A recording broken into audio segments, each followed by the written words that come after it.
Now we have a very important message, and we want to welcome back to this stage our Chief Marketing Officer, Amy Cadora. Welcome, Amy.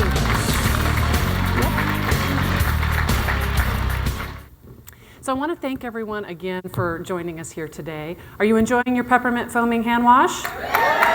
Do you love the fragrance? Do you love the fact that it doesn't have sodium lauryl sulfate in it? And is the mini not the cutest thing you've ever seen? I think it's going to be great that you're going to have a sample to use with you while you're here and also take with you on your way home and really, hopefully, everywhere that you go. You can have clean hands with a clean formula and a clean conscience. You've heard me say that a lot, right? Okay.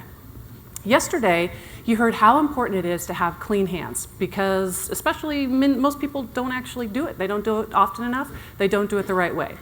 The good news is now we can help them. Today, I'm going to drill down a little bit further into this concept of clean formula and clean conscience. So what is a clean formula? How do we define that? And how can we help ourselves and our customers have a clean conscience relative to not only reducing chemicals in their homes, but also reducing our impact on our environment? They really go hand in hand. So let's start with clean formula. Yesterday in the video, you saw a list of ingredients that are not in the peppermint foaming hand wash. But sadly, these ingredients are common in many personal care and especially antibacterial types of products. Today, I'm going to zero in on 2 of these ingredients and share with you just how harmful they in fact may be. So let's start with the bad boy, the very first bad boy on the list. That's my icon for bad boy. Sodium lauryl sulfate, that's also known as SLS. And I know that many of you have shared with me your concern about this ingredient, and I completely agree. That is what having a clean formula is all about. This chemical was first developed for industrial use, and because of that, it has industrial strength action. It's actually used as an engine degreaser, for example. But chemists have liked the lathering properties of this chemical so much, and that's really what makes it super lathery, the soaps that you use. And they began adding it to products we use every single day for personal hygiene and body care. Products like shampoo, lotions, soaps, and even toothpaste. Did you know that you have toothpaste in your, sodium SLS in your toothpaste? You're eating it? Many people are eating it. So today, it is one of the most largely manufactured chemicals since so many brands are using it as this lathering agent. And as many of you already know, SLS is under scrutiny for potential safety and toxicity issues. It's a strong detergent or surfactant that will also strip the skin of moisture. So we've got a lot of bad things going on here with it. It can also be a skin irritant. It can irritate your eyes. It can irritate your other membranes, sensitive membranes. And there's also some findings that link SLS to a hormone imbalance. We talked about this at National Conference. This is an example of an ingredient that if we can formulate around it and still have a highly effective product, right for Norwex, then we're going to do it. And this time we did. The next bad boy I want to talk about is Triclosan. Triclosan is, and I know you've all heard about it because you've mentioned it to me, it's an antibacterial and also an antifungal agent. And it's found in more than 2,000 hand and body soaps. And actually other products as well that are going to claim that they're killing germs or bacteria. If it's making a claim like that, chances are it has the Triclosan in it. Researchers have long argued that Triclosan and similar chemicals are at best ineffective and at worst a potential threat to public health. The Food and Drug Administration has found evidence that people using antibacterial products were not any healthier than those that didn't use them. And the products with the Triclosan were no more effective than just using plain old soap and water. The American Medical Association has recommended that Triclosan not be used in the home at all, as it may encourage bacterial resistance to antibiotics. And these chemicals don't inhibit, but may actually spur the growth of drug-resistant bacteria. Even so, Triclosan is estimated to be in 75% of the antibacterial liquid soaps and body washes on the market today. Recently, scientists at the FDA announced that they're reviewing the safety of Triclosan. You may have seen this article, and other sanitizers that are found in many household staples like Dawn and Dial. Norwex products do not contain Triclosan, and they never will. You're going to start to hear more and more about chemicals like SLS and Triclosan as the public becomes more aware of all the ways that chemicals can enter our homes and our bodies, where they can disrupt our endocrine systems and cause other harm to our health and to our environment. Here in the US, I'm sure you've heard about this, we had a big chemical spill in West Virginia, right? And that spill invaded the local water supply. And the water actually turned blue, kind of a weird blue hue. People were warned not to drink it or even to shower in it, of course, because it could come through the skin even in the shower. And days later, when the spill was largely cleaned up, they were told that the water was safe, there was another warning that went out. So they said it's safe, they sent out another warning, and they say pregnant women actually should not drink the water, shouldn't shower in the water. So the chemical that was used, it's used in heavy industry, it's not used in consumer products. But I don't know about you, if they're telling me pregnant women shouldn't be using it, I'm pretty sure I shouldn't be using it either. Pregnant or not, and I'm not. And like most chemicals, it hasn't even been tested for its effect on humans. But the Centers for Disease Control decided that it was a danger to pregnant women, which leads me to believe that it was a danger to us as well. In fact, the American College of Obstetricians and Gynecologists, the American Society for Reproductive Medicine, and the Royal College of Obstetricians and Gynecologists have all stated that toxic chemicals in the environment harm our ability to reproduce, they negatively affect pregnancies, and they're associated with numerous other long-term health issues and challenges. Women who are exposed to chemicals, toxic chemicals at work, are at a higher risk of reproductive health problems. And healthcare physicians are in a very unique position right now to help prevent prenatal exposure to toxic environmental agents by educating their patients on how to avoid them at home, at their community, in their community, and at work. Now, I don't know about you, but I'm thinking that Norwex has a solution for them, and it's a perfect solution. Can you imagine being pregnant and your obstetrician actually asks you if you're exposed to chemicals in your home or at work? You can literally almost see the antenna going up, and that these mothers-to-be are all going to be thrilled to find out from you that they can only have to use water and a microfiber to clean, and that clean formulas are available from Norwex as an effective alternative to chemicals for personal care and cleaning. And I can see it happening. There's a rising tide of awareness as the public becomes more aware, whether it's a news feed or their doctors informing them. And how many of you who've had kids have gone in and they ask you a list of questions, don't they? What have you been doing? I've actually seen an article ask about swimming because of the issues of chlorine and exposure to chlorine even prenatally. So it's fascinating. We're going to continue to look for solutions, and we're going to have those solutions. So again, clean formulas with a clean conscience. It's kind of all coming together, isn't it? So let's talk about clean conscience. This is another important area, I think, as well to me, and I know to you as well. It starts with using fewer chemicals and making your home a safe haven. You've heard that a lot here today. But it also means generating much less waste, which ends up in our environment and ultimately back with us. And I'm going to explain a little bit more about that in a second. Our peppermint foaming hand wash is in line with this philosophy of reducing chemicals and waste. You've got packaging that's BPA-free. It's a refillable container time and time again, over and over again. And at the end of its life, it can be recycled, creating less plastic waste. Now, just to give you an idea of the size of our plastic waste problem, and it is a problem, there are about 245 million tons of plastic produced annually around the world. That represents about 70 pounds of plastic for each person on the globe. Now, I have a daughter, and she's named Rachel, and she weighs about 70 pounds. So there's one Rachel manufactured in plastic for every person on the planet every year. So I think an obvious question is, where does all of this plastic go? We hope that most of it goes back into the recycling chain.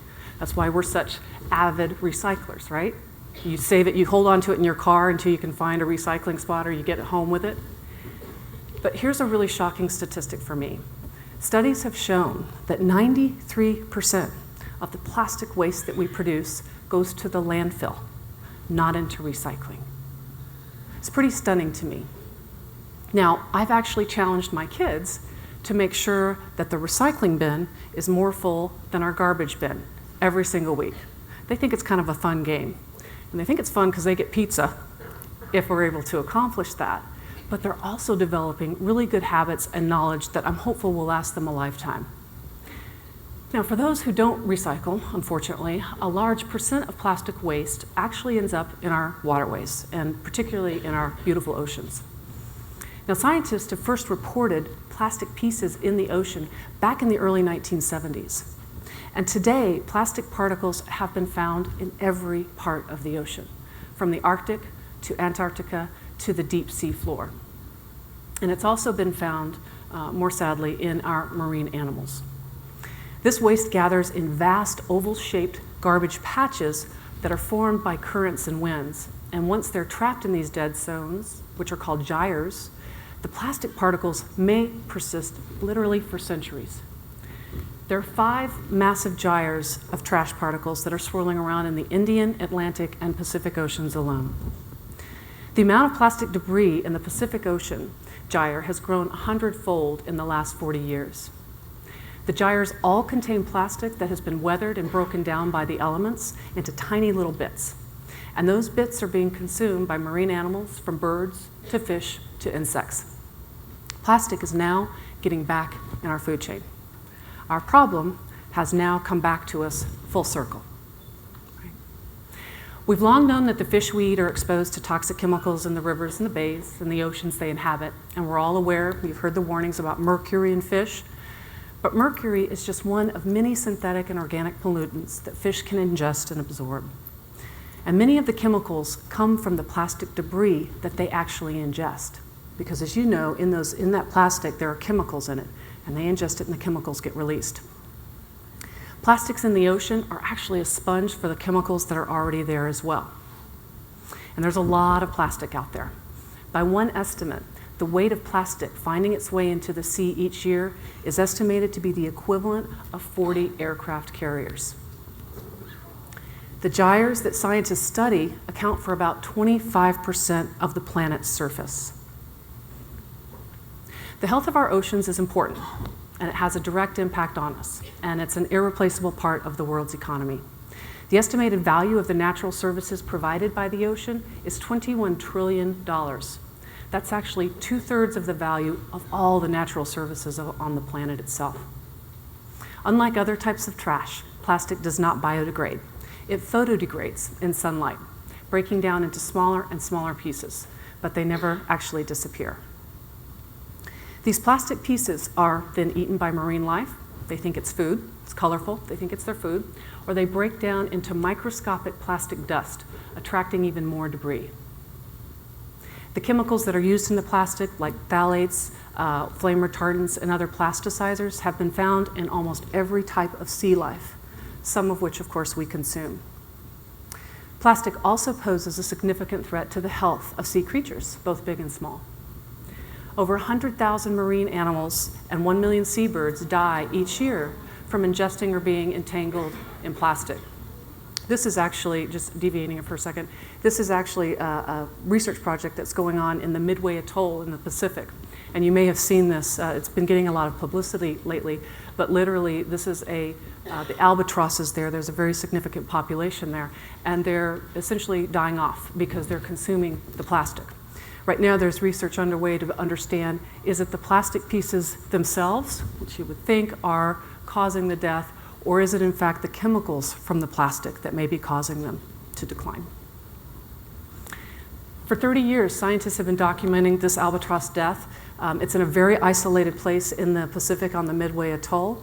And between 1997 and 2012, the United Nations Environment Program has tracked the progress of marine pollution and its impact on species.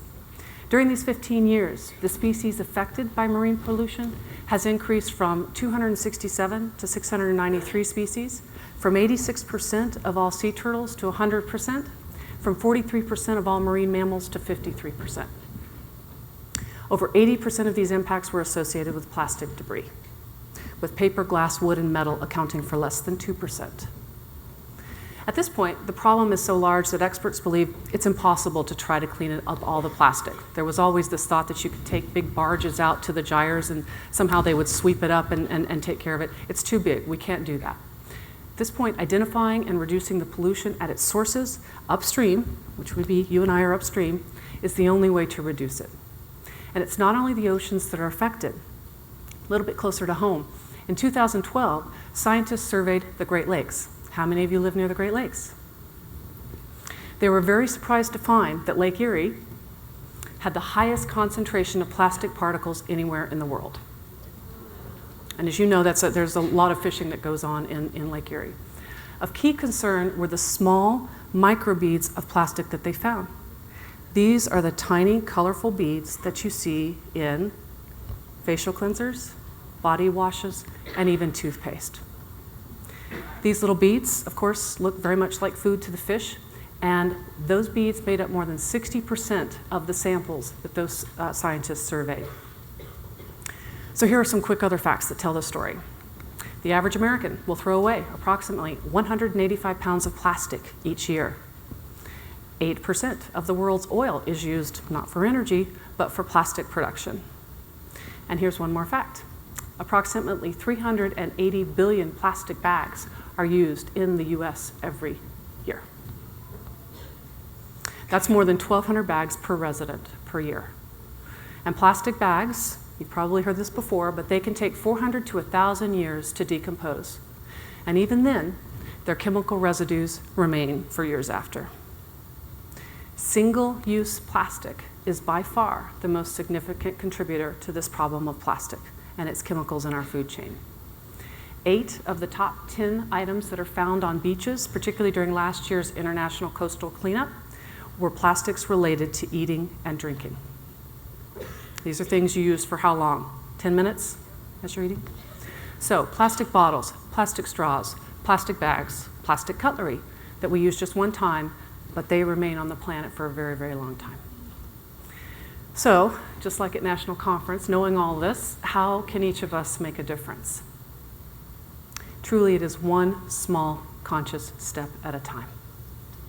And conscious, I think, is the key word here. Because once you know and you have this information, it stays with you. I've shared it with my children. They have the pleasure of hearing me speak and practice at home. And it's amazing after I talk with them how they're very conscious. I had to go to Subway to feed them one day. We were really late. I don't usually go to Subway. And they didn't take a straw. They're like, oh, I don't need a straw. I'll just drink right out of the cup. And if you've ever broken down a meal, if you've had to go and you go to fast food on the way to a soccer game, it's extraordinary the amount of waste, if you just put it out on the table, that was used for about 8 minutes for your family to eat. So just being conscious of that, I think we can make a lot of difference. And just as you do with a new customer, helping them transition, again, one small step, transition from a traditional chemical cleaner to using microfiber and water. Just that single step can get them started on a much different path and journey. So forget about disposable cups and the plastic ware. Try to use reusable mugs. And I know I'm preaching to the choir. Using silverware and plates, actual silverware and plates. Do say no thank you to straws. I was pretty amazed at this, but there are 500 million straws used every day in the US. 500 million. It's pretty amazing. And of course, the side benefit is, with a straw, you're going to drink more. So if you're worried about calories, get rid of the straw. You won't drink as much of your drink. And if you haven't already, and I know you guys have, but start taking reusable bags into the store with you. Stash one in your purse. We have a great one that you can order through Norwex now. It's made from recycled plastic bottles. So doing what we can here to try to keep those plastic bottles out of the chain. Better yet, don't use any bags at all. We've been trying to just avoid using, if it's a small thing and I can stack it up and carry it to the car, we just don't use them at all. Your messenger bag, you probably know this, it is also made from recycled materials. And of course, you have a BPA-free water bottle that was given to you here. Make sure you keep using that as well, refilling it. That was made from recycled plastic bottles too. We're also working to continue to do our part here. You may have noticed fewer printed items this year at this conference. We're going to keep doing that. There'll be less paper where we can kind of bunch it up into one piece. We're going to be doing that. Now there's another small step that we're taking as well. Beginning in March, we're going to be offering a completely compostable bag that you can use to deliver products to your customers.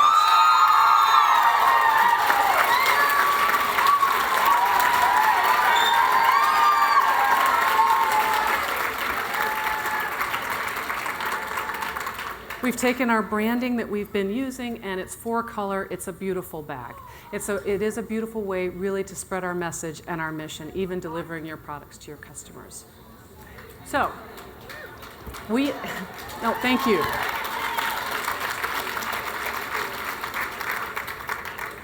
So we really do have the power. We have an enlightened and passionate sales field, plus products that provide solutions truly to some of the key problems that our world is facing today. Awareness and knowledge, and I've said that before, but I can't emphasize it enough. Those are the first steps towards a solution. So take our message and take our vision to your teams and to your customers, to your friends and to your family. Norwex and each of you can make a difference, and that's why we are committed to the Norwex 2020 vision for the future. A clear vision of a world with far fewer harmful chemicals and a more sustainable planet. Thank you.